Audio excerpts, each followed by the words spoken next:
आपल्या कायझेन प्रवासाच्या अंतिम टप्प्यात आपलं स्वागत आहे. खरं तर हा कदाचित सगळ्यात रोमांचक भाग आहे. आत्तापर्यंत आपण आपलं लक्ष जुन्या सवयी सुधारण्यावर केंद्रित केलं, बरोबर? पण आता आपण काहीतरी पूर्णपणे नवीन करणार आहोत. नवीन सवयी बनवणार आहोत आणि नवीन आव्हानं स्वीकारणार आहोत. विन्सेंट व्हॅन गॉग यांचं हे वाक्य बघा. आजच्या आपल्या चर्चेची सुरुवात करण्यासाठी अगदी परफेक्ट आहे, नाही का? हीच तर कायझेनची मूळ कल्पना आहे की लहान लहान पण सातत्यपूर्ण प्रयत्नांमधून मोठे बदल घडतात.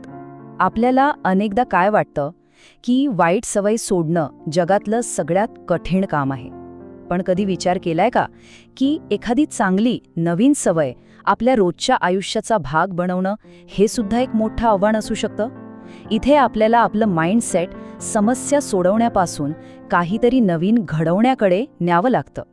आतापर्यंत आपण आपल्या सध्याच्या सवयींमध्ये छोट्या छोट्या सुधारणा करण्याबद्दल बोललो, पण हा जो भाग आहे ना, तो पूर्णपणे नवीन आवाहनं स्वीकारण्याबद्दल आहे. चला तर मग बघूया हे नक्की कसं काम करतं. ही एक जपानी संकल्पना आहे, शुखांका. याचा शब्दशः अर्थ आहे सवयी आणि आवाहनं. शुखांका आपल्याला हेच शिकवतं की कायझेनच्या मदतीने आपण कुठलाही ताण न घेता अगदी हळूहळू एखादा नवीन छंद, मग ते गिटार वाजवणं असो किंवा चित्रकला, आपल्या आयुष्यात कसा आणू शकतो. आता आपण कायझेनच्या एका खूपच शक्तिशाली तत्वाकडे वळणार आहोत.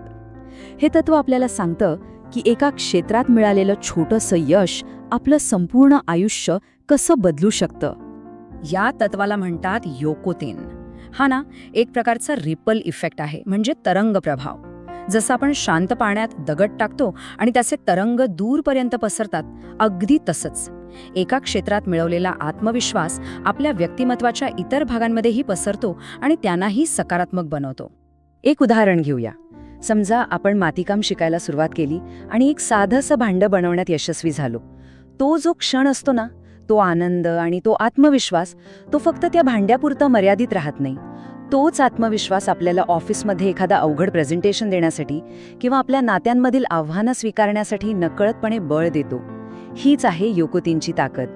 मग प्रश्न येतो की नवीन छंद जोपासावा तरी का? अहो, तो फक्त वेळ घालवण्यासाठी नसतो. त्यातून आपण नवीन कौशल्य शिकतो, आपला ताण कमी होतो आणि आपल्या मेंदूला एका नवीन प्रकारे विचार करण्याची सवय लागते. चला तर मग, खूप थिअरी झाली. आता थेट कृतीकडे वळूया. एक असंच सोपं आणि सुंदर आव्हान बघूया जे कायझेनच्या लहान आणि सजग पावलं या तत्वाला खऱ्या अर्थाने मूर्त रूप देतं. आणि हे आवाहन आहे शिनरिन योकू, म्हणजेच फॉरेस्ट बाथिंग. हे एक उत्तम पहिलं कायझेन आव्हान आहे. का?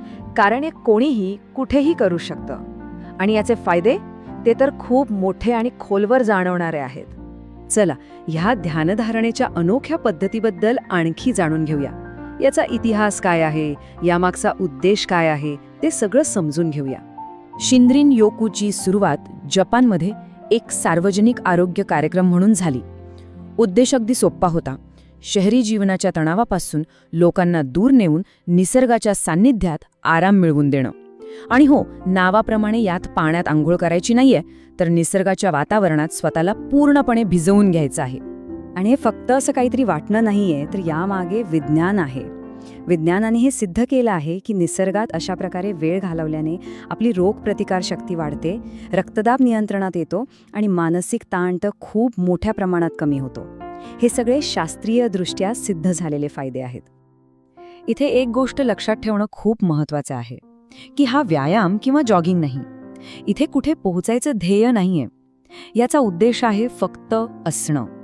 कोणतंही ध्येय न ठेवता फक्त हळूवारपणे चालायचंय आणि प्रत्येक श्वासासोबत निसर्गाला अनुभवायचे.